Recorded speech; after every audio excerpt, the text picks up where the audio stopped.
Bonjour à tous et bienvenue dans ce RD Corner du mois d'octobre 2025 où on va faire comme d'habitude un panorama des appels à projets en cours et on fera un focus sur une petite introduction de Cap Digital et nos activités. Après on fera un focus sur l'appel à projet pionnier de l'IA avec Maël Derbeuf et Lisa Bost de BPI. Et on passera en revue quelques autres appels à projets intéressants et les événements à venir. Donc pour rappel, Cap Digital, pratiquement 20 ans d'existence, une équipe de à peu près 30 collaborateurs à votre service, un réseau de 212 experts, beaucoup d'événements organisés tous les ans, 112 l'année dernière, en 75, avec 5000 participants à nos événements. 675 structures adhérentes, donc un gros pool de PME, start-up, des grands comptes, des écoles et des académiques et des collectivités avec l'idée de faire travailler tout ça ensemble dans des projets collaboratifs. On a aussi nos différentes activités, donc on a le pôle RD avec Arthur, où on s'occupe de vous accompagner sur les financements non dilutifs avec à peu près 3500 projets reçus depuis qu'on existe, 1900 labellisés et 950 financés, avec un taux de réussite assez intéressant sur l'ensemble des guichets BPI, puisque le taux de succès moyen observé chez BPI, c'est un peu moins de 25%, et nous, on est à 40% sur 2023-2024, mais on n'a pas tous les résultats en 2024. On a aussi des activités d'open innovation et d'expérimentation, avec 12 programmes en cours pour le compte de collectivités, de grandes entreprises.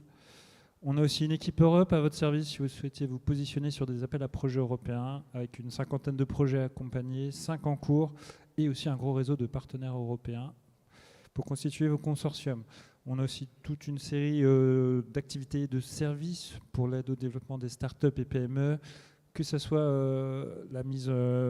votre mise en visibilité, networking, business, en vous emmenant sur des salons comme Smart City World Congress, ou aussi le SIGGRAPH pour les ICC. On a aussi des programmes pour vous accompagner sur tout ce qui est la vie de votre entreprise et le développement de votre entreprise, avec l'accompagnement sur la stratégie RH, roadmap business, aide à la levée de fonds. Donc tout ce panel d'activités. Et pour nous rejoindre ce collectif d'entreprises et d'innovateurs, vous voyez s'afficher la grille tarifaire qui commence à partir de 350 € pour une petite structure, et ainsi de suite. Donc, si vous voulez vous faire accompagner plus sur l'aspect RD, on a notre équipe à votre disposition qui est composée d'Arthur, qui s'occupe plutôt des appels à projets régionaux et aussi clé d'entrée sur les projets structurels France 2030, ILAB, IDEMO et aussi INEF. Et aussi clé d'entrée sur les projets européens aussi, pour vous mettre en relation avec notre équipe Europe. Et moi, plutôt sur les appels à projets France 2030 thématiques et aussi l'ANR. Donc vous voyez s'afficher, vous pouvez soit nous joindre par notre formulaire disponible en ligne, soit directement par mail, adresse projet singulier au singulier @capdigital.com. Donc ça, c'était un petit rappel de la RD, définition et financement. Donc juste vous rappeler que dans l'Union européenne, vous pouvez faire financer vos activités, vous pouvez vous faire aider à hauteur de 300 000 € sur trois régimes fiscaux consécutifs à l'aide des minimis, donc sans justification spécifique. Sinon, il faut mobiliser des régimes d'aide et des exceptions, comme le régime RDI, qui est souvent le régime utilisé pour tous les projets de RD. Après, pour vous accompagner, on vous propose un dispositif complet qui comprend la sensibilisation. Donc, on passe en revue en général tous les premiers mardis du mois, sauf quand on a des invités où là, on ajuste notre calendrier. L'actualité des RD, des appels à projets en cours qui peut vous intéresser. Après, on vous fait un accompagnement individualisé sur rendez-vous pour trouver les appels à projets pertinents par rapport à votre roadmap technologique. Et aussi vous aider à constituer des consortiums, que ce soit des partenaires techniques, aussi bien privés qu'académiques, que ce soit des terrains d'expérimentation, ça peut être territoire, entreprise, etc. Et après, on a l'activité de labellisation, où c'est une mission qui nous est confiée par l'État de faire une analyse des dossiers avant leur soumission aux appels à projets, notamment comme les appels à projets France 2030 gérés par BPI. Et on fait une analyse avec deux objectifs pour nous. On mobilise notre tissu d'experts qui fait une relecture avec une vision extérieure de vos projets et qui vous font un retour pour des conseils, des recommandations avant le dépôt. Et deux, on produit le label qu'on envoie à l'opérateur et qui est en charge dans l'instruction. Et après, on suit votre vie de projet avec de la visibilité, mise en valeur, etc. On a un réseau d'experts de 210 experts à votre service pour analyser vos projets, vous fournir ce regard extérieur et faire la labellisation. Donc, qui couvre beaucoup d'expertise technologique, du business, tous les marchés traités par Cap Digital, donc vie durable, industrie culturelle et créative, data, IA, analytics, santé aussi, services et retail. Voilà. Et après, au-delà de l'accompagnement, rapidement, au-delà de l'accompagnement pur sur la recherche de financement de projets, on vous permet aussi, on va vous apporter, au-delà de la labellisation, nous qu'on fait, on peut vous apporter tout un ensemble de services et activités selon vos besoins. Donc, on peut vous aider aux besoins à trouver des cabinets conseils experts dans leur domaine qu'on a sélectionnés si vous avez un besoin particulier, que ce soit l'aide à la rédaction de dossiers sur des AAP régionaux ou nationaux avec Sharpstone et Dinergy. Et on a aussi des experts Cap Digital qui peuvent le faire, comme Eric Janvier, Christian S et Triductran. On peut aussi, si vous avez un besoin sur les projets européens, on a sélectionné des cabinets experts dans le domaine avec PNO Innovation, LGI. Et enfin, si vous voulez de l'aide à la fiscalité, on est en partenariat avec FRS et Finali. On peut aussi vous proposer un point qui est assez important quand on fait des projets notamment collaboratifs, c'est tout ce qui est la diagnostic propriété et quand on fait de la R&D, donc tout ce qui est diagnostic de propriété industrielle. Donc on a un partenariat avec l'INPI où vous pouvez, si vous êtes adhérent, avoir un rendez-vous gratuit avec l'INPI pour travailler tout ça, faire un point sur votre stratégie pays, etc., en discuter avec eux. On peut aussi faire un effet levier sur vos levées de fonds par des financements non dilutifs, puisqu'on est opérateur sur l'appel à projet, sur l'appel à candidature, on va dire, French Tech Seed. Pour le compte, on a un consortium qui s'appelle Hyperion et qu'on copilote avec Carganeo.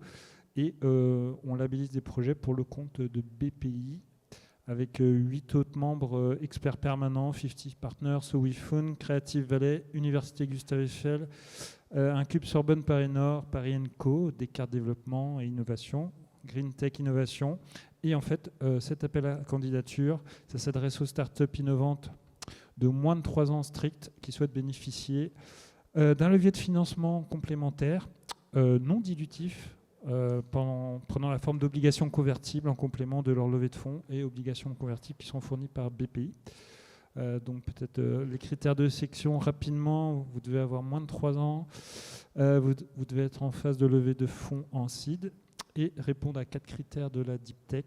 Donc collaboration effective avec un laboratoire de recherche, présence de fortes barrières à l'entrée de verrous technologiques, caractère différentiel par rapport à la concurrence, go-to-market long, et aussi, et on revient un petit peu à ce que je disais avant avec l'INPI, avoir une stratégie de propriété intellectuelle pour vos produits.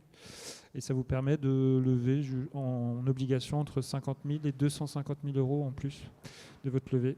Et c'est au fil de l'eau, donc n'hésitez pas à nous écrire sur notre site ou à projet@capdigital si vous êtes intéressé par ce dispositif. Et je vais passer aux appels à projets nationaux avec un focus sur l'appel à projet pionnier de l'IA. Merci.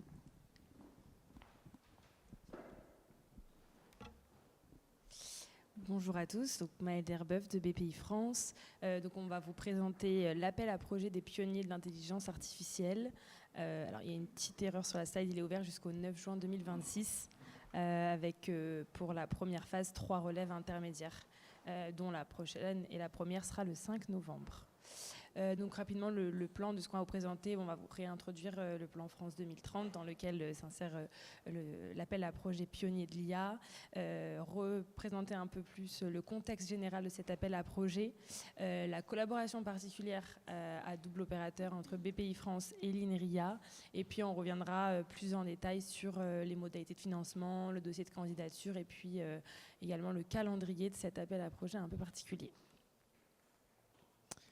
Donc, très rapidement sur France 2030, donc un programme de 54 milliards qui a été lancé en 2021, annoncé par le président de la République, un plan qui vise à transformer durablement l'économie française à travers 10 objectifs et 6 leviers, et pour répondre à 3 enjeux, 3 défis qui sont mieux produire, mieux vivre et mieux comprendre.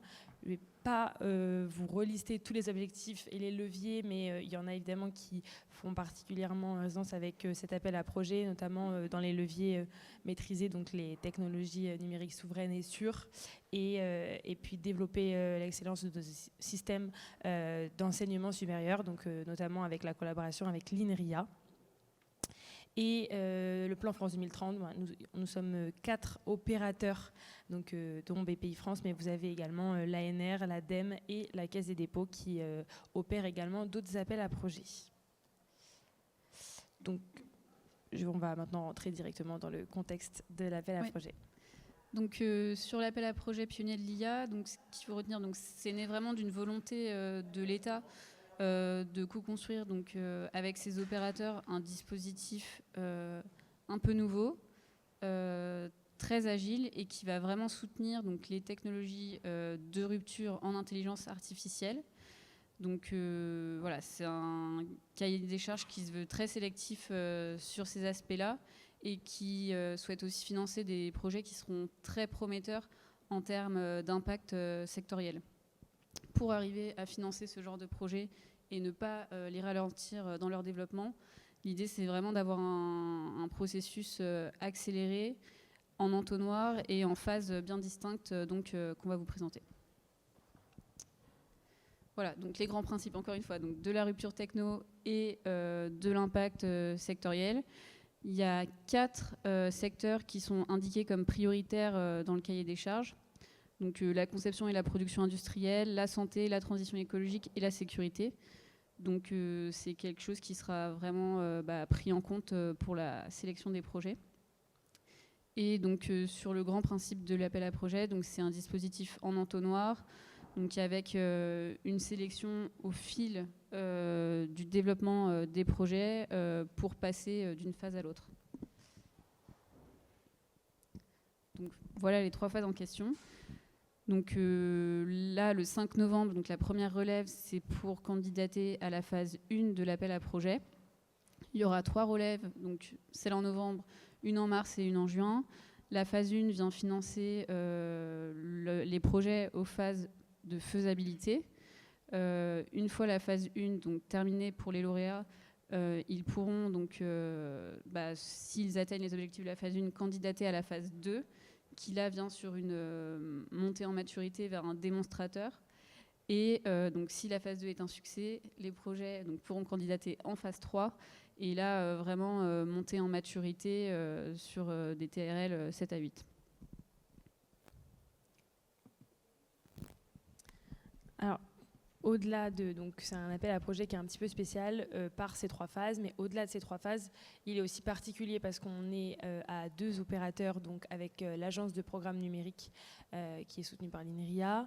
Ce découpage entre les 2 opérateurs, vous allez principalement le retrouver en phase 1, puisqu'on a défini 3 parcours selon lesquels on va chacun instruire et contractualiser avec les projets qui ont intégré ces parcours-là. Et ces parcours, ils se basent sur, selon la typologie de votre structure. Donc pour toute Les projets qui sont déposés par une entreprise seule ou en consortium, vous allez rentrer dans le parcours générique BPI France et donc vous serez instruit et contractualisé avec BPI France en phase 1. Et pour tous les projets qui sont soutenus et qui sont portés par des organismes publics et des laboratoires de recherche, vous allez intégrer l'un des 2 dispositifs de l'agence de programme numérique et à ce moment-là, ce sera donc de leur côté que vous serez instruit et avec qui vous contractualiserez. Petite précision, du coup, après en phase 2 et en phase 3, tous les projets seront contractualisés avec BPI France. Et donc pour faire un petit focus sur les 2 parcours INRIA, donc vous avez un dispositif qui est d'aide à la création d'entreprises. Dans tous les cas, c'est des projets qui sont vraiment basés sur la recherche et issus de la recherche académique et qui vont donc être portés en phase 1 par un établissement de recherche, soit donc, et qui intégreront par la suite une entreprise, soit via un transfert de technologie avec une start-up. Et donc dans ce cas-là, vous serez dans le programme de création d'entreprise, soit via une entreprise existante. Et donc là, vous serez plutôt dans le dispositif qui est destiné à mettre en relation un industriel avec un laboratoire sur un besoin déjà identifié. Dans tous les cas, pour ces 2 parcours-là, on vous mettra à la fin les adresses mail, mais vous pouvez bien évidemment vous tourner vers l'INRIA pour avoir plus d'informations sur leur dispositif et comment ils peuvent vous accompagner. Et là, on vous met un petit peu quelques détails, donc il y a pas mal d'informations sur cette slide. On vous remet les principaux éléments d'éligibilité concernant le cahier des charges. Donc on vous a remis les montants des 3 phases. Et une petite précision sur les montants, c'est bien des montants d'aide et pas des assiettes, comme on a l'habitude de le voir dans les autres cahiers des charges de France 2030. Donc là, c'est un montant d'aide en phase 1 qui sera compris entre 100 000 et 200 000. En phase 2, on sera sur entre 400 et 800 000 euros d'aide. Et en phase 3, entre 3 et 8 millions. Et d'ailleurs, il manque le 8. On vous a donc mis un petit peu l'exemple sur la droite dans l'encadré vert de ce à quoi ça correspond. Donc pour 100 000 euros d'aide, on est sur une assiette à environ 220 000 euros si vous êtes une petite entreprise et que donc on vous applique le taux de 45% sur vos dépenses. Évidemment, tous ces chiffres et tous ces critères sont dans le cahier des charges et vous pouvez retrouver en fonction de votre typologie d'acteurs les taux qui seront appliqués à vos dépenses. Quelques éléments, vous avez les travaux qui doivent être réalisés en France. Vous devez absolument avoir votre entreprise qui est immatriculée au RCS à la date du dépôt du dossier. Et par date de dépôt du dossier, on attend vraiment le jour de la relève des projets, donc le 5 novembre pour celle de 2025 et ce sera donc après le 10 mars et le 9 juin. On accepte des projets monopartenaires et collaboratifs, mais pour les projets collaboratifs, on attend à ce que le chef de file soit une PME ou une ETI et vous avez une limite de maximum 3 partenaires sur cet appel à projet. Et après, c'est les éléments sur lesquels on a déjà présenté. Oui, donc sur les régimes d'aide appliqués donc, pour les entreprises, et Alexandre, en fait, on a déjà parlé dans son introduction, on est sur le régime d'aide RDI, ou quand c'est nécessaire, donc, des aides en de minimis. Et donc voilà. Et après pour les acteurs donc sur les activités non économiques, c'est le tableau du bas avec coûts complets ou coûts marginaux. Donc sur les dépenses éligibles, c'est les typologies classiques de dépenses éligibles sur les appels à projets d'innovation et du dirigé générique France 2030. Donc frais de personnel et autres dépenses liées aux activités de R&D des porteurs et donc qui seront à classer selon les catégories en dessous. Donc pour revenir un petit peu sur le dossier de candidature donc de la phase 1, peu importe le parcours que vous prenez, donc soit agence de programme numérique, soit BPI France, c'est le même dossier de candidature et toutes les candidatures sont à déposer sur la plateforme de dépôt Pixel BPI France. Vous pouvez retrouver le dossier de candidature qui est téléchargeable depuis le site internet BPI France de la page Pionniers de l'IA. Et vous avez l'annexe 0 dans ce document-là qui vous précisera, selon votre type de structure, les éléments que vous avez à remplir. Pour tous les projets, il y a 2 éléments importants. On a nettement allégé le dossier de candidature par rapport à ce qu'on connaît également sur les autres appels à projets.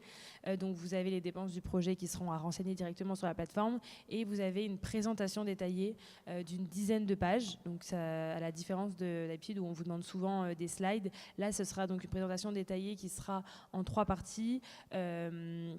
On vous a précisé dans le corps des documents, en tout cas pour vous aider un petit peu à la rédaction, qu'est-ce qu'on attend. Il y a une partie qui est dédiée à la présentation du porteur, donc son activité, ses ressources, comment il peut être capable de mener à bien le projet.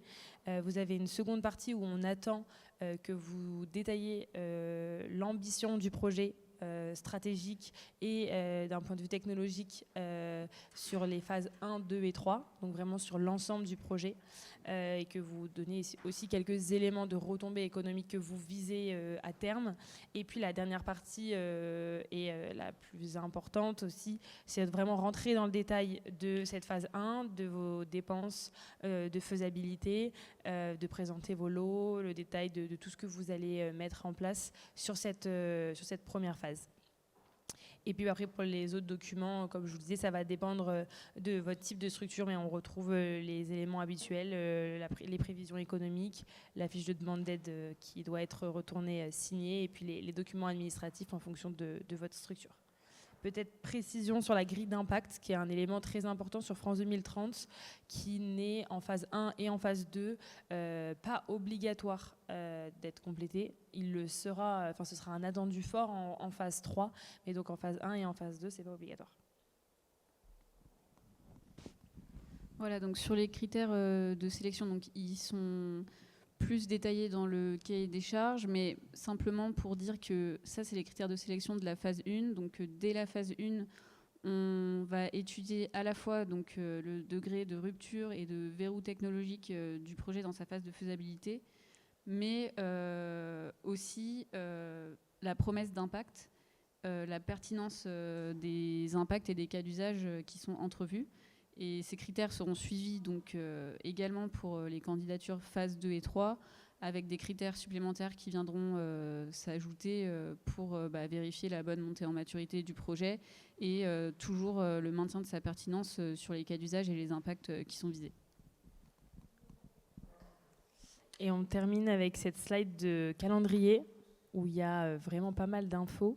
L'idée, c'est de vous montrer vraiment cet entonnoir sur cet appel à projet et de bien repréciser que c'est pas les 3 phases sont bien un seul et même appel à projet et qu'il ne faut pas l'entendre comme 3 mini-appels à projet.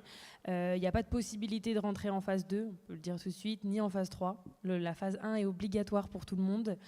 C'est la volonté même de ce dispositif.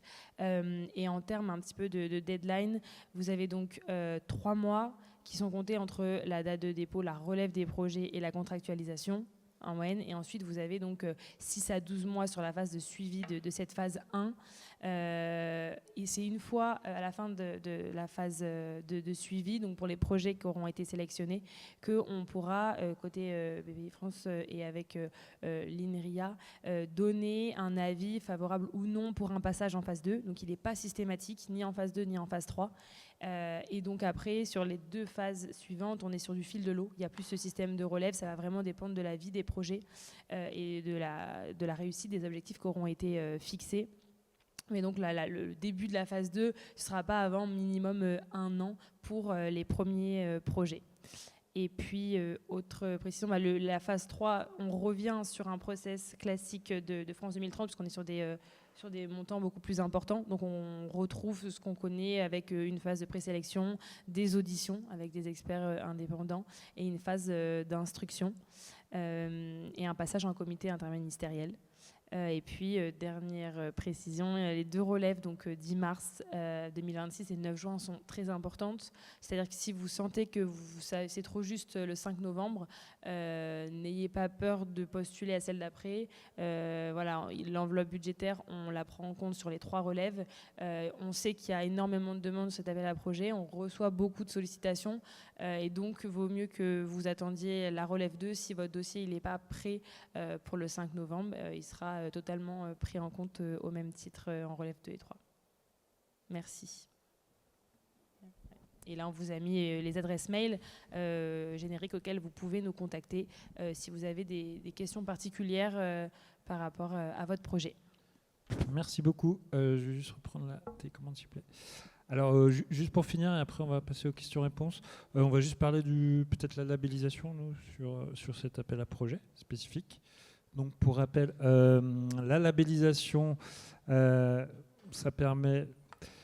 voilà, on passe en revue votre projet avant le dépôt avec des experts du domaine et sectoriel aussi, tout en sachant que l'aspect sectoriel est assez important dans cet appel à projet.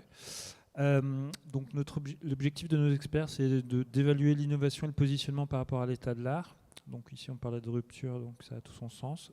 Valider la faisabilité technique, le niveau de maturité, challenger le porteur et les partenaires sur les stratégies d'accès au marché, évaluer la stratégie de pays et les barrières d'accès au marché, évaluer les critères environnementaux si vous remplissez la grille, ce qui n'est pas obligatoire, assurer la cohérence avec les enjeux de filière et priorités nationales, et on vous garantit un strict respect de la confidentialité.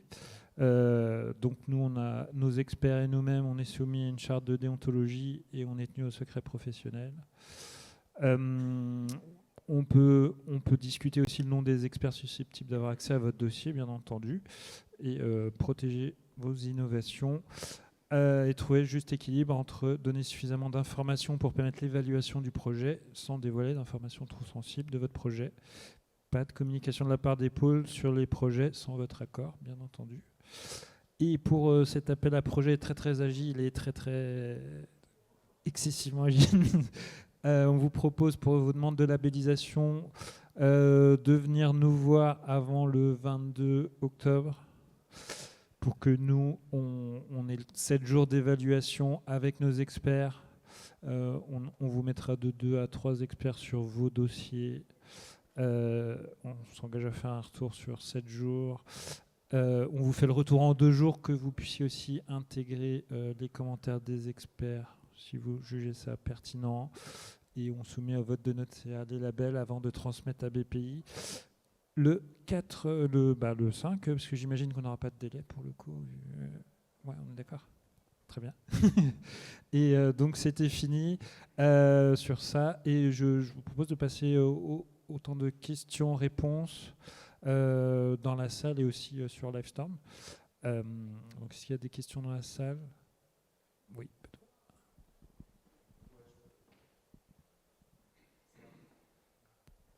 Bonjour, merci pour la présentation. Est-ce qu'il est possible de cumuler des demandes de financement comme BFT Émergence et France 2030 et ce financement précisément? Alors pas pour les mêmes activités de R&D. D'accord. Mais en soi, vous pouvez mener en parallèle 2 projets avec 2 financements distincts en justifiant bien dans le dossier que vous avez cette capacité à mener l'ensemble des projets.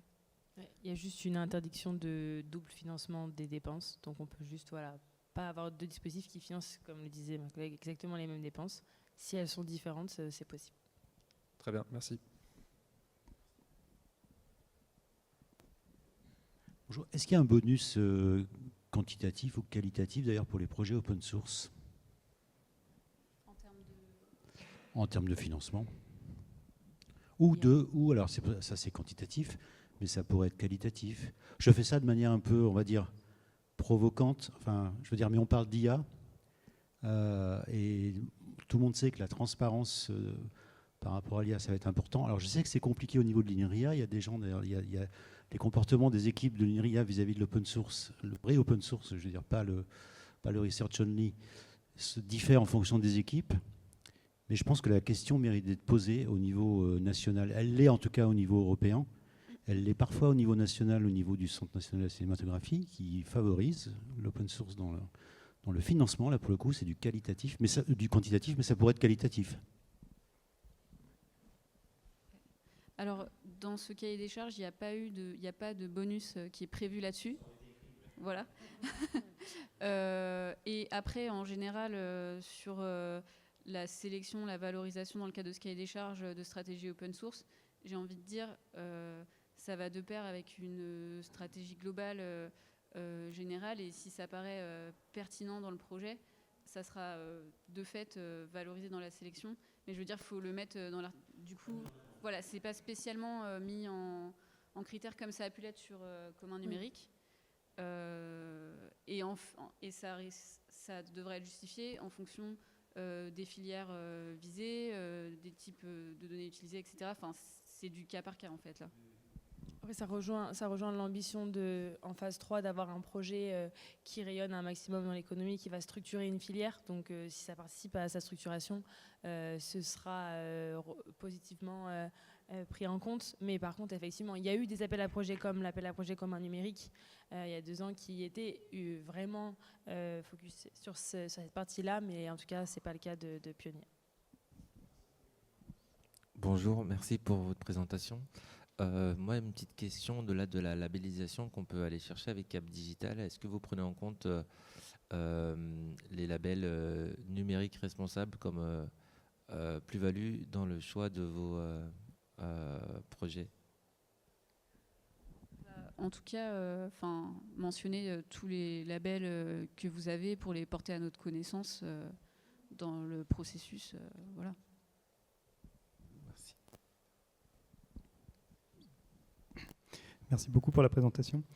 J'ai une question relativement pour la phase 1. Comme vous le savez, c'est un document de 12 pages. Donc il faut être ultra concis, ultra précis. Et donc, on avait une question relativement à la granularité qu'il faut positionner par rapport à la partie technique et rupture technologique et la partie accès marché. Qu'est-ce que vous conseillez? Plutôt de montrer très techniquement en quoi la technologie qu'on implémente est une technologie de rupture, et trouver la bonne combinaison sur comment on va disrupter un marché, notamment celui de la pharma. Alors, on a pour vous aider donné des repères en termes de nombre de pages dans le document, comment répartir un petit peu ça.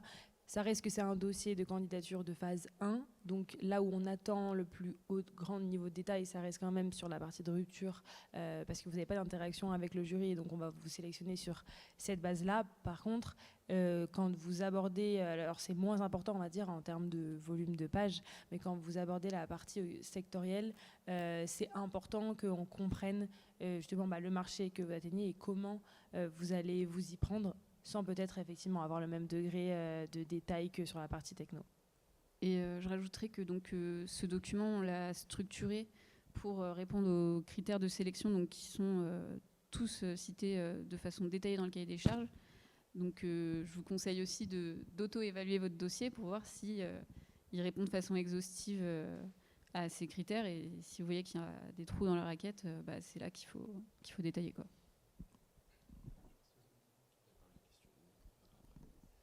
Oui, on a pas mal de questions en ligne. On va reprendre les questions dans la salle après. On peut en prendre quelques-unes, parce que j'en ai vu qu'il y en a pas mal. On a pas mal de personnes connectées. Je crois On avait déjà une première question plutôt sur le financement.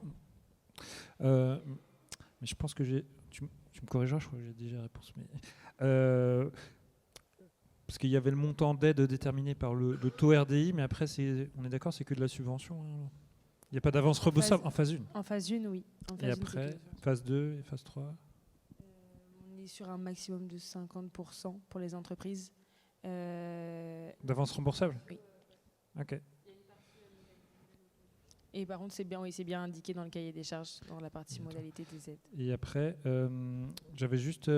parce que moi, en revoyant la présentation, sur le tableau RDI, j'ai vu qu'il n'y a pas tous les RDI, c'est-à-dire que si on veut du développement expérimental, vous ne prenez pas ou un truc comme ça Parce que j'ai l'impression qu'il y en avait moins de lignes sur des taux de RDI. Je crois que c'est que tout est auto ok. justement. Enfin, Ok. Vous avez utilisé un seul taux, que ce soit recherche industrielle, Voilà. expérimentale, il n'y a pas Ouais. de différence, il y a Oui. rien. Ok, ça marche.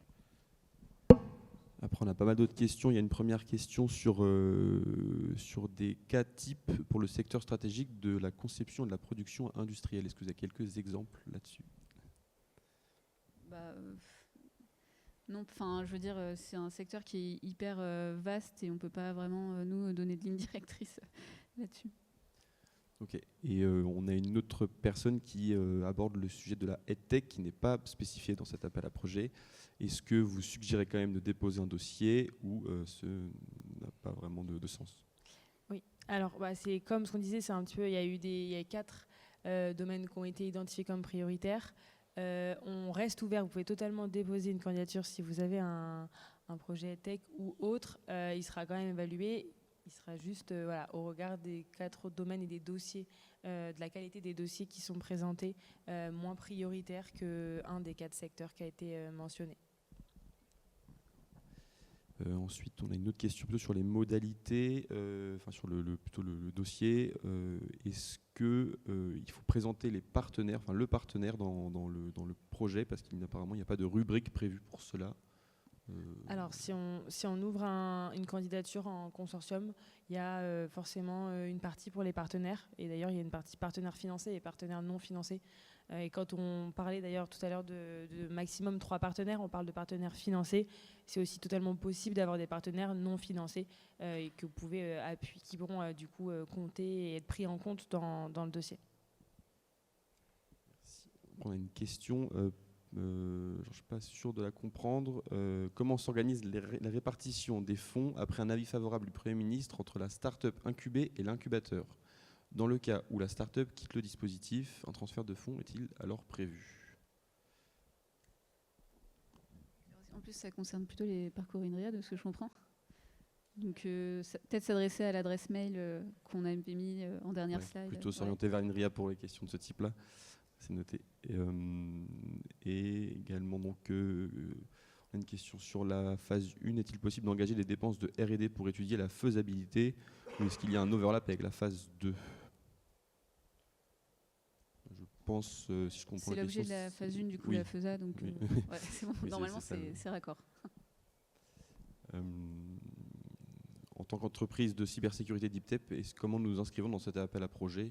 A priori, totalement. Si vous faites si vous développez des technologies de rupture en IA appliquées à la cyber, ouais.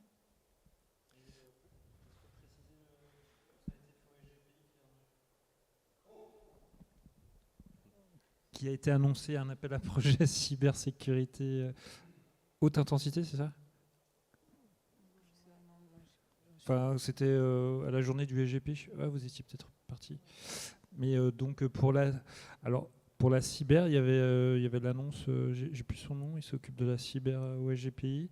Et il a annoncé en direct un futur appel à projet cybersécurité haute intensité. Donc, selon ce que vous voulez faire, il y a aussi regardez ça.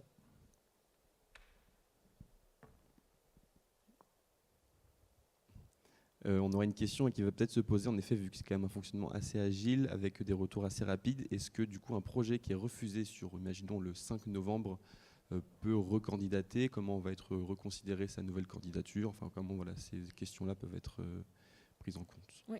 Bien sûr, tous les projets qui ne seront pas retenus le 5 novembre peuvent totalement postuler à la 2e et 3e relève, comme sur tous les appels à projets France 2030. Là-dessus, il n'y a aucun problème. Est-ce qu'on a d'autres questions dans la salle? Peut-être, je crois qu'on en a d'autres en ligne, mais si jamais il y a d'autres... Oui. Bonjour, Isabelle. Dans les projets en consortium avec des universités, la part qui est financée donc, pour nos partenaires universitaires, c'est 100% sur leur part et nous, on a toujours, on tombe à 60%, c'est ça? Ou comment ça fonctionne? Ou alors est-ce que c'est 60% au global sur le projet? Ouais, le taux d'aide est appliqué par partenaire individuellement. Et donc c'est 100% s'ils sont en coûts marginaux, pas en coûts complets pour les partenaires universitaires. Oui, merci.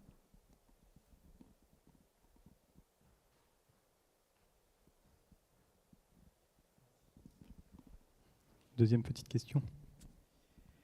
Est-ce qu'on peut faire financer en phase 1 des études de pré-criblage marché pour anticiper la préindustrialisation de notre produit en phase 2 ? Alors, faut bien décrire vos dépenses dans le dossier et ne sont prises en compte que les dépenses en phase 1 qui apportent quelque chose sur les travaux de R&D. Donc, comme ça, je dirais plutôt non, mais il faut le décrire en détail pour qu'on puisse étudier son éligibilité ou non. Est-ce qu'il y a des questions en ligne, peut-être d'autres, qu'on n'aurait pas prises ?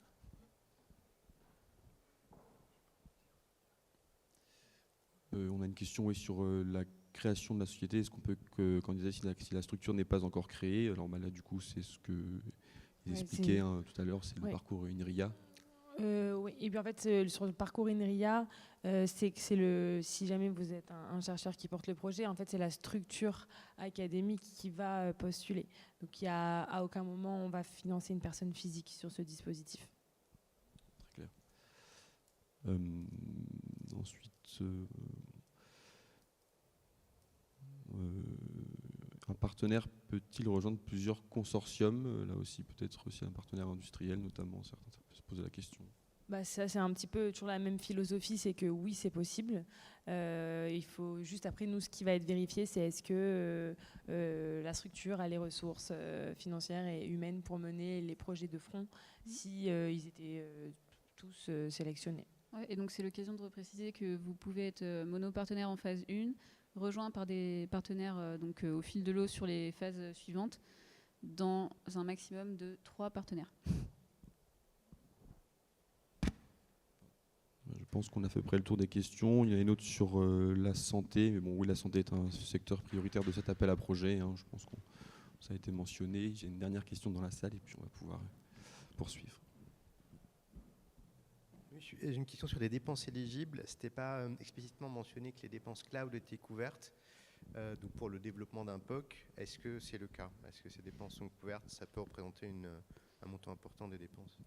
Pareil, je pense que vous pouvez les présenter dans votre budget et si c'est justifié qu'elles contribuent pleinement à la R&D pour le projet, elles sont effectivement, leur éligibilité sera étudiée. Ouais.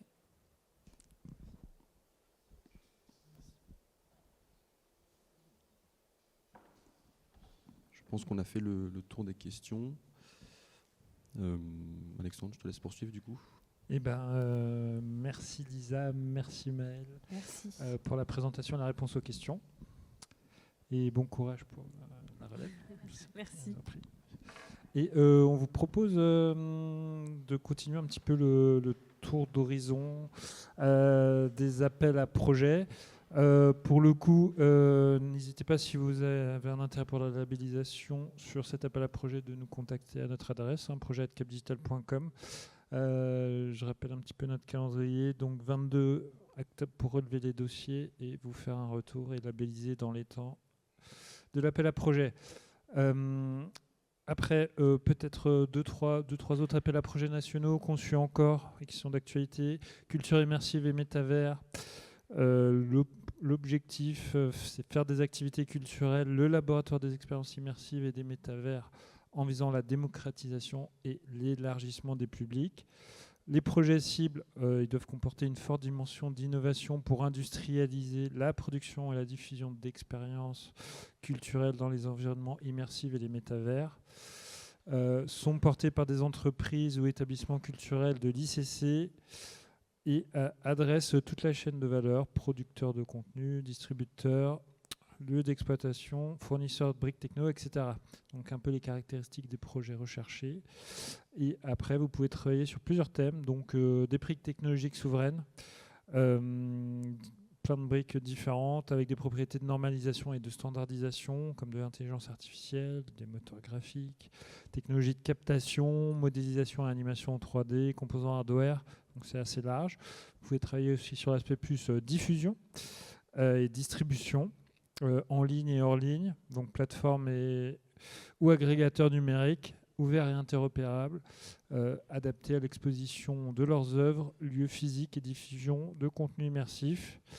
ou sinon valorisation dans l'environnement immersif des collections, des processus de création, des dispositifs de médiation et des actifs stratégiques des établissements publics culturels. Donc ça peut être des jumeaux numériques, expositions virtuelles, des collections nationales, spectacles vivants immersifs, etc. C'est un appel à projet opéré par BPI France, ouvert en individuel ou collaboratif. Tout type d'acteur peut candidater ou rejoindre un consortium. Des budgets, on attend des budgets, on va plutôt s'intéresser à des projets en réalisation, vu que c'est la dernière vague, supérieure à 400 000 euros. Donc la clôture, c'est le 25 novembre et vous pouvez venir voir par un label jusqu'au début novembre.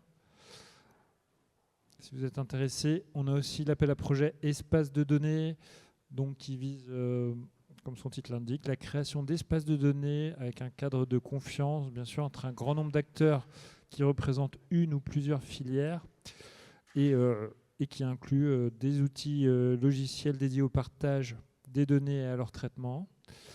La mise en place de structures de gouvernance des données pour assurer un haut niveau de disponibilité, d'accessibilité, d'interopérabilité et de qualité.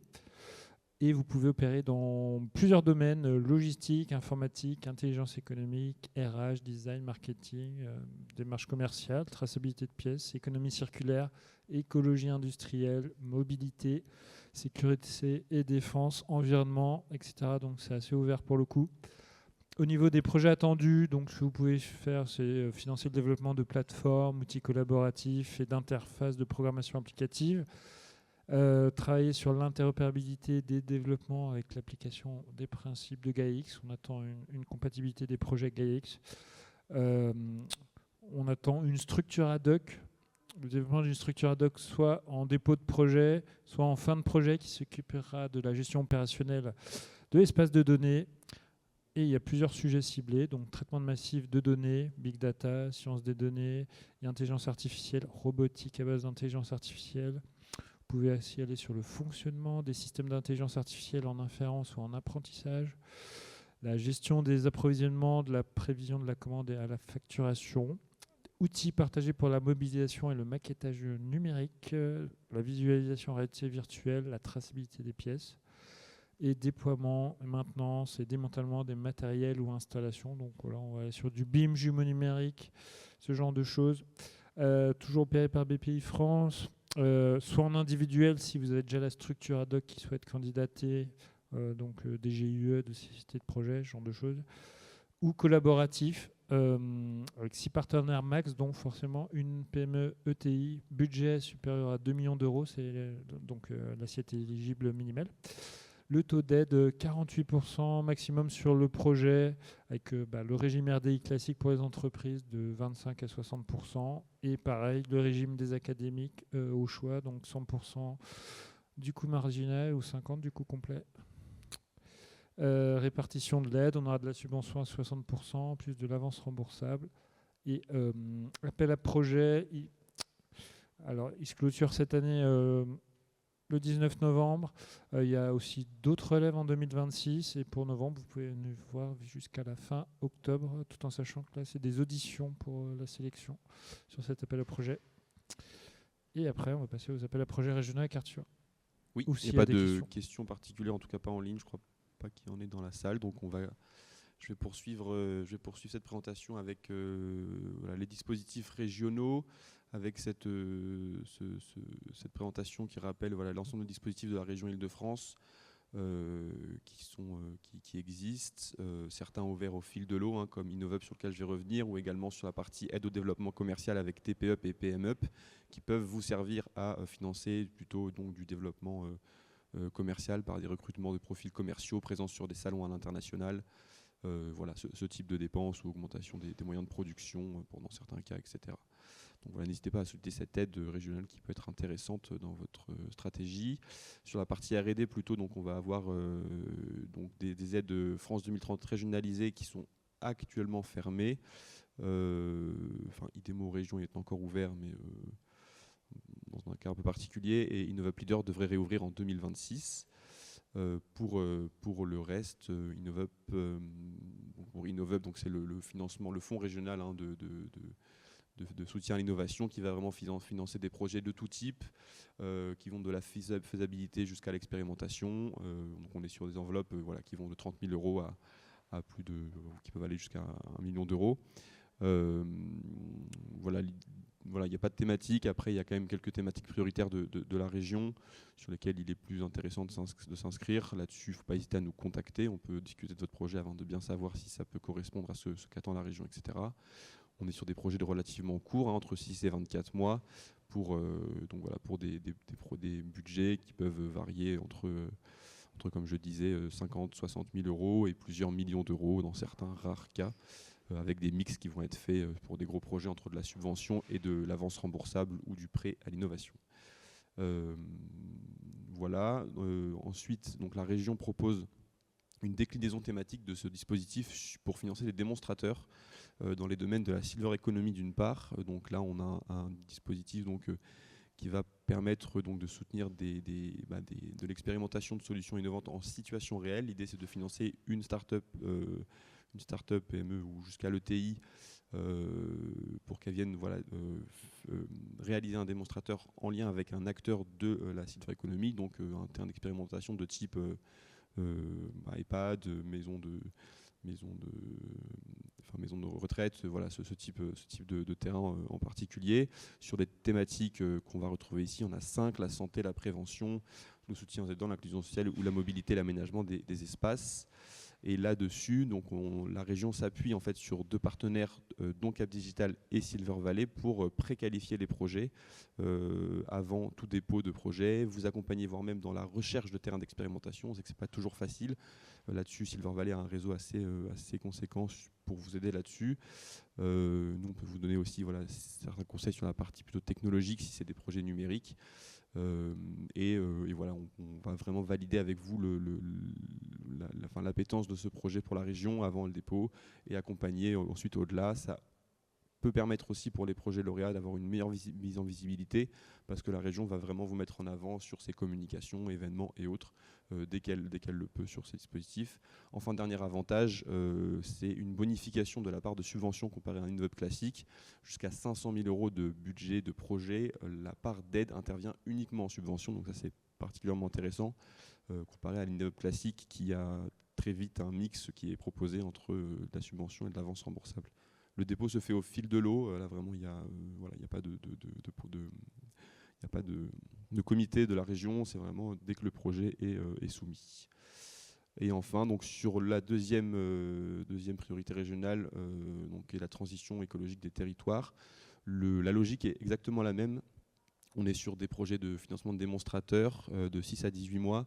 Là, pour le coup, les terrains d'expérimentation doivent être de caractère public. Donc, c'est uniquement en terrain. Ça va être des collectivités territoriales. Ça peut être aussi d'autres types de structures comme des syndicats mixtes, bailleurs sociaux. Voilà, ce type de terrain, dès que c'est une structure publique, c'est tout à fait permis.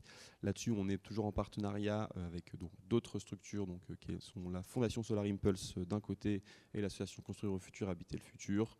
Et voilà, vraiment, comme je disais, même logique, on préqualifie le projet, on peut vous accompagner dans la recherche de terrains d'expérimentation, vous donner des conseils sur le projet final, etc. etc. Et la région peut vous mettre en visibilité également, comme elle a pu le faire sur différents salons, tels que Vivatech ou sur les communications.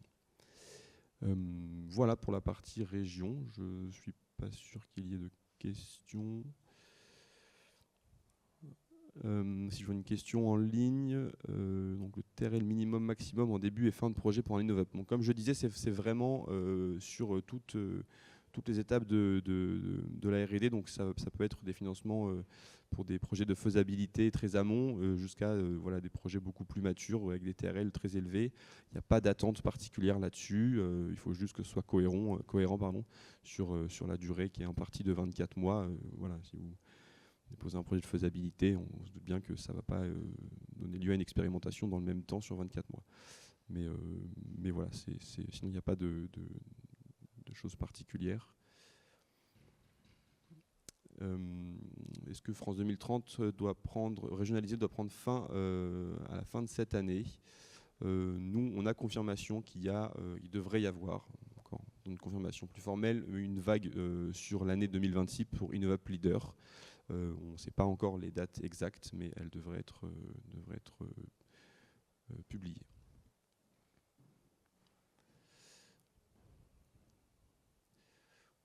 Voilà, je crois qu'il n'y a pas d'autres questions. J'y ai répondu.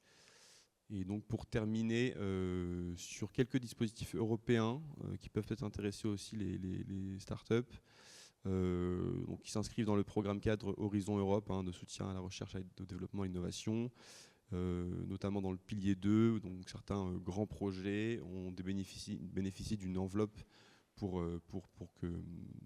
redistribuer vers d'autres plus petits projets, souvent monopartenaires. Donc voilà, je vais en passer en revue quelques-uns.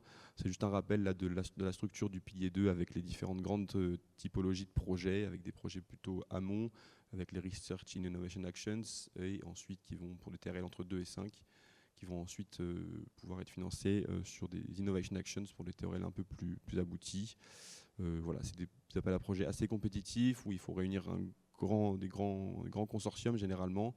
Après, les taux de financement sont très intéressants. On peut être dans des cas à 100% pour tous les partenaires et dans les cas avec des TRL plus élevés, avec des taux entre 100% pour les 100% des entités à but non lucratif et des taux entre 60 et 70% pour les entités à but lucratif. Là-dessus, on fait beaucoup de choses chez Cap Digital. Je ne vais pas présenter aujourd'hui en revue, mais si vous êtes intéressé par ces appels, n'hésitez pas à nous contacter. On est actuellement assez actif sur les appels à projets du cluster 5, climat, énergie et mobilité, avec des relèves donc, en février 2026. Donc voilà, si vous avez des intérêts pour ces appels, il ne faut pas hésiter à nous contacter également. On est aussi en train d'analyser les prochains programmes de travail 2026-2027, et notamment ceux sur le cluster 4, numérique, industrie et espace, enfin, dans notre cas surtout numérique industrie. Donc voilà, pour accompagner au mieux nos adhérents sur ces dispositifs. Donc le financement cascade, ce que je disais, c'est que c'est une enveloppe qui est redistribuée à des plus petits projets, donc qui sont assez courts, entre 6 et 18 mois, pour des enveloppes qui peuvent varier entre 50 000 et plutôt 200 000 euros, voire plus dans certains cas. C'est assez bien financé, c'est assez agile, les dossiers sont assez courts, et le temps d'instruction est également plus léger, plus court que sur des gros appels à projets européens. Donc ça peut être une très bonne opportunité pour venir avoir un premier test des projets européens et se constituer aussi un réseau, chose importante pour les projets de ce type. Donc d'une part le projet Cosmic qui donc a publié son premier open call, donc qui est à destination de proposer des financements pour accélérer l'optimisation énergétique grâce à des solutions d'IA. Donc voilà, l'idée c'est de voir comment des solutions d'intelligence artificielle et de big data pourraient contribuer à l'optimisation de ces ressources dans les secteurs tels que l'industrie, la ville durable, tout ça en conformité avec le Green Deal européen. Donc voilà, il y a des cas d'usage qui sont proposés par ce projet auxquels vous pouvez répondre. Donc il y aura jusqu'à 20 projets financés avec des enveloppes jusqu'à 550 000 euros sur un programme d'environ 10 mois. Les candidatures là se clôturent bientôt, donc il faut se positionner assez vite si vous êtes intéressé, mais voilà, ça peut être intéressant si vous travaillez sur ce type de solution d'IA. Ensuite, on a le projet Amaltea, qui ouvre aussi son premier open call, qui lui vise donc des solutions également d'IA et de robotique là, pour le domaine de la construction, et notamment afin de réduire la consommation d'énergie ou encore l'utilisation des ressources, la réduction des déchets, etc. dans le cadre des projets de construction. Donc voilà, également là, toujours en respect avec le Green Deal européen. Voilà, donc les technologies sont souvent autour de l'IA, mais aussi des jumeaux numériques et dans certains cas de la robotique. Donc voilà, c'est ouvert ça jusqu'au 7 novembre prochain. Il y aura jusqu'à 25 projets financés avec une particularité parce qu'il y aura une partie pour financer des projets software, pour des projets plutôt courts, 9 mois, avec des enveloppes de 100 000 euros, et des projets plutôt orientés hardware, un peu plus longs, 12 mois, et avec des enveloppes donc plus conséquentes, étant donné le côté hardware. Voilà, et enfin, peut-être un dernier qui est le second open call d'une initiative européenne qui s'appelle European Collaborative Cloud for Cultural Heritage, et un projet qui s'appelle ECHOS, qui est d'ailleurs coordonné par le CNRS. L'idée, c'est de constituer donc, un cloud unifié européen pour les institutions du patrimoine culturel. Donc le projet est lancé et là lance son deuxième open call à destination en fait des institutions culturelles pour qu'elles viennent se rattacher à cette plateforme et bénéficier donc de tout ce qui a déjà été développé sur tout ce qui est infrastructure partagée, outils avancés, donc IA, 3D, annotation pour les données culturelles. Et donc voilà, ça peut être assez intéressant. C'est des petites enveloppes pour rejoindre ce consortium. Il y aura jusqu'à 20 projets financés et c'est ouvert jusqu'au 30 janvier prochain. Donc voilà, si vous êtes intéressé par ça, n'hésitez pas aussi à nous contacter. C'est assez intéressant pour les institutions culturelles.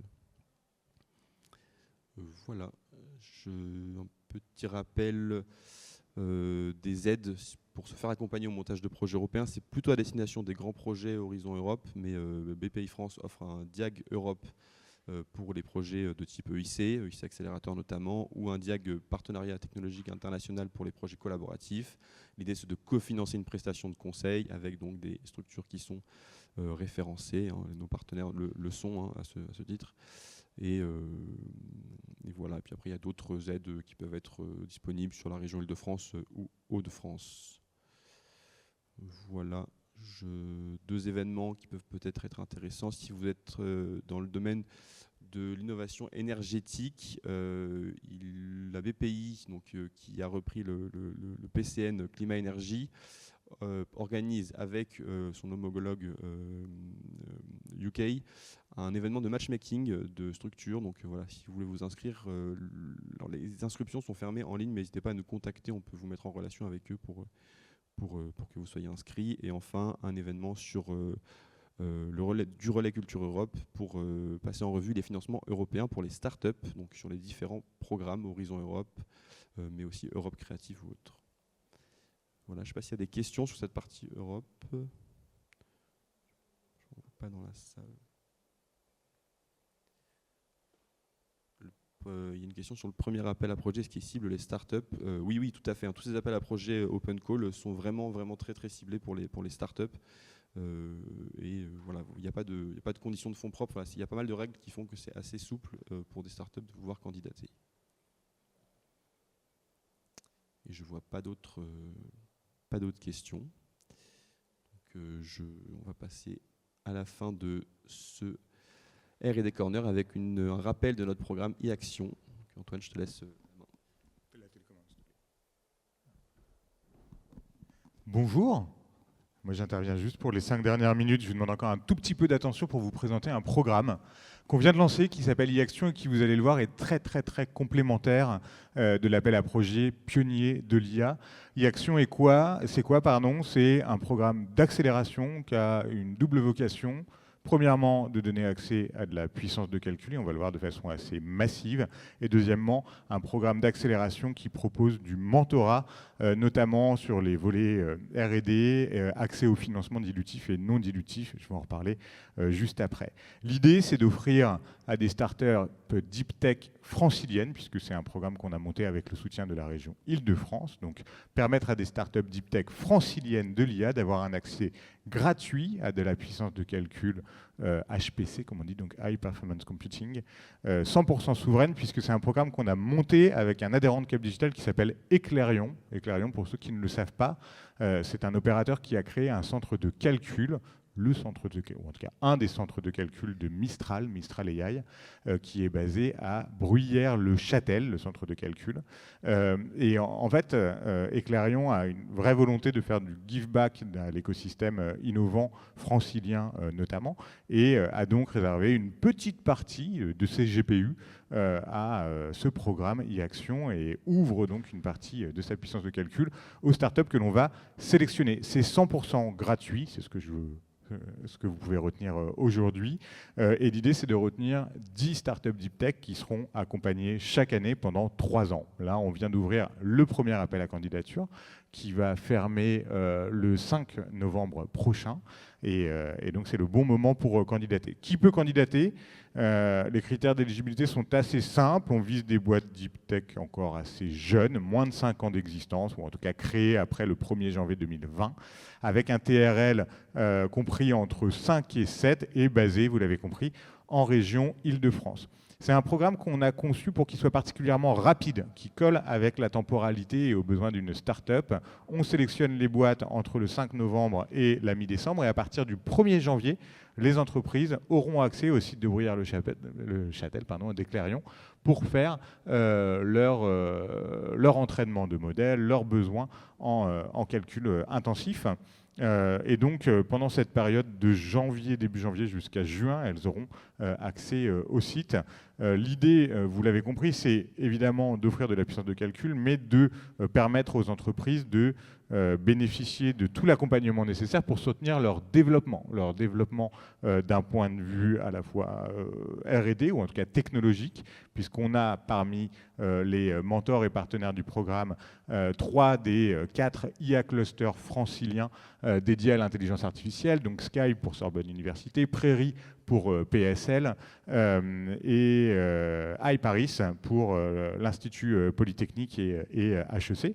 Un mentorat stratégique qui passe aussi par une stratégie de levée de fonds avec des investisseurs, Xange, Elia Partners, Chausson, qui donneront du temps pour étudier les dossiers, et on aura des sessions de pitch investisseurs pour les startups qui souhaitent pitcher devant les investisseurs partenaires du programme. Et puis on aura aussi une volonté de mettre en relation avec les acteurs industriels, avec les futurs partenaires commerciaux de ces startups. Et donc on a des grandes entreprises comme Orange, Dassault Systèmes, Renault, qui sont déjà impliqués et partenaires dans le programme. On organisera à la fin du programme pour l'année 2026, aux alentours du mois de mai ou juin, un Demo Day justement pour faciliter ces matchmaking avec les partenaires industriels. Je le répète, c'est 100% souverain et gratuit, c'est pour 10 startups franciliennes et l'appel à projet est ouvert jusqu'au 5 novembre prochain. Voilà ce que je pouvais vous dire en quelques mots pour ce tout nouveau programme. Vous l'avez compris, hein, la jonction entre de l'accès au financement non dilutif grâce à l'appel à projet Pionnier de l'IA d'un côté et de l'accès à de la puissance de calcul de l'autre côté grâce à e-Action, il y a une vraie complémentarité entre ces deux appels, à la fois en termes de timing, mais aussi à la fois en termes d'accès aux ressources pour développer rapidement ces projets de technologie de rupture en intelligence artificielle. Voilà rapidement une photo des différents partenaires du programme. Pour candidater, c'est très simple, vous allez sur le site ia-ction.com et vous aurez toutes les informations. Donc moins de 5 ans, mais il faut avoir été créé ou pas? Oui, il faut absolument avoir été créé. Contrairement à Pionnier de l'IA, c'est pour le coup un critère nécessaire et obligatoire.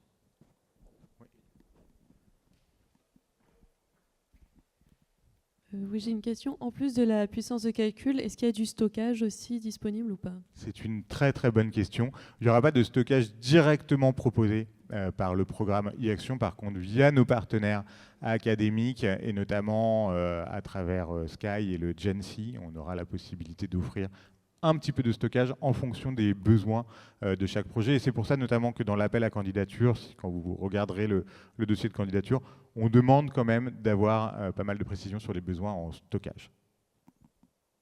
Parce que c'est évidemment un critère clé, on est d'accord.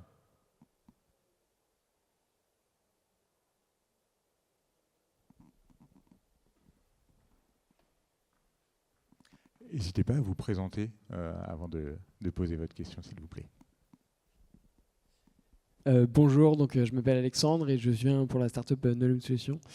Je me demandais, donc vous avez dit que c'était plutôt sur des TRL 5-7 pour e-Action et j'ai l'impression que pour Pionnier de l'IA, c'est des projets un peu moins matures et vous dites que c'est quelque chose qui pourrait concorder. Du coup, je voulais savoir quelle est la politique de... Est-ce que ça peut être des projets un peu moins matures pour Pionnier de l'IA, non, pour e-Action? Non, sur e-Action, on est un peu plus précis que ce qui est demandé pour Pionnier de l'IA. Pionnier de l'IA, on peut commencer effectivement avant un TRL5, et on peut avoir une entreprise qui n'est pas encore créée. Ce n'est pas le cas pour e-Action. En gros, tous les projets e-Action sont éligibles à Pionnier de l'IA. La réciproque n'est pas vraie. C'est ça qu'il faut retenir.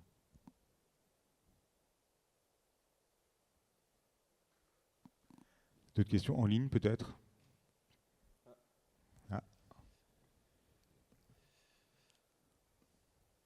Sinon, de toute façon, je vais aller regarder dans le chat et répondre directement. Nous, on a 3 questions. E-Action, appel à projet pour 2026, prévu pour la même période, automne 2026? Oui, on lancera l'appel à projet au second semestre 2026. Je ne sais pas dire encore les dates exactes, mais oui, au mois d'octobre, il y aura en tout cas l'appel à projet. Il sera ouvert. On a une question de Mathias Pideri. Est-ce que le Cloud Generating Populations en simulation 3D entre dans le programme? Oui, je ne l'ai pas dit. Alors, on est plus ouvert pour le coup que Pionnier de l'IA sur les secteurs ciblés.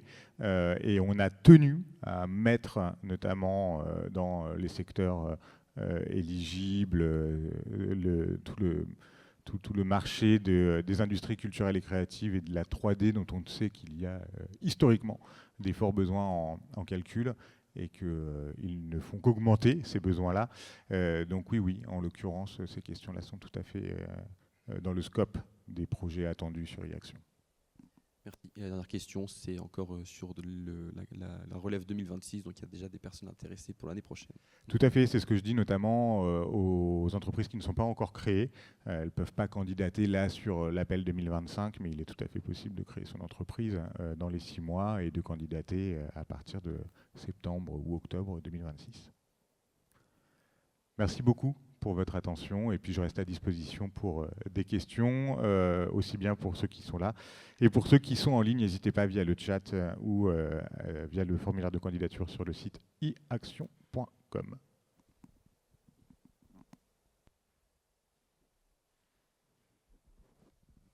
Et en fait, je ne m'en vais pas parce que je crois que c'est à moi de présenter les événements à venir. Pour ceux qui ne me connaissent pas, d'ailleurs, je ne me suis pas présenté. Je suis Antoine Allard, le délégué adjoint de Cap Digital, en charge notamment de toute l'animation, la relation des adhérents. Donc, si vous voulez adhérer à Cap Digital, si ce n'est pas encore le cas, vous venez me voir à la fin de l'événement et on en discutera avec plaisir. Et j'ai aussi dans mon scope toute l'activité communication avec une super équipe qui est en régie là et qui permet la captation-diffusion de cet événement. Merci à Bastien et Louise. Les événements à venir, on va parler IA physique dès demain soir. IA physique, on n'en a pas parlé là, mais typiquement, quand la question s'est posée tout à l'heure de quelles sont, dans le cadre de Pionnier de l'IA, des applications industrielles, donnez-nous des exemples, typiquement, tout ce qui entre dans le champ de l'IA physique et des applications qu'il peut y avoir dans la robotique humanoïde, la robotique industrielle, on est, de mon point de vue, et ce n'est que mon point de vue, plutôt dans le scope de ce qui pourrait être attendu sur un appel Pionnier de l'IA sur le secteur industriel.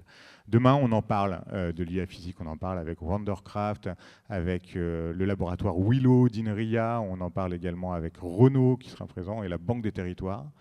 Et puis le 23 octobre, la semaine prochaine, on fait un événement de retour d'e-SIGGRAPH 2025. Vous en avez parlé rapidement tout à l'heure. Le SIGGRAPH, c'est le plus grand événement dédié au computer graphics et aux technologies de l'interactivité. On parlait 3D à l'instant. Typiquement, le SIGGRAPH est certainement l'un des événements les plus importants au monde sur le domaine de la 3D. On a amené des entreprises au SIGGRAPH cette année, des entreprises françaises d'excellence dans le domaine de l'informatique graphique.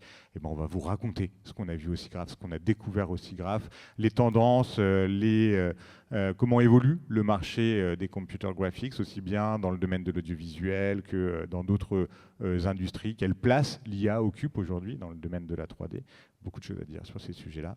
Et puis, à l'opposé, ou en tout cas sur une toute autre communauté d'adhérents de Cap Digital, une autre communauté très importante chez nous, c'est la communauté du commerce et de la distribution, du retail. Et on a un événement qu'on réalise dans notre antenne Cap Digital du nord de la France, à Lille, qui s'appelle Retail Go, qui est le grand rendez-vous annuel des innovateurs dans le domaine du retail. Et ça aura lieu le 19 novembre prochain. Donc, si vous avez l'occasion le 19 novembre de sauter dans un train et de monter à Lille pour la journée, on aura grand plaisir à vous retrouver. Je crois que ça se passe à Eura Technologies. Est-ce que... Non, j'ai dit des bêtises, ça se passe au Kiabi Village. Autant pour moi. Merci. Merci à vous. Merci à tous et bonne Bon après-midi. Au revoir.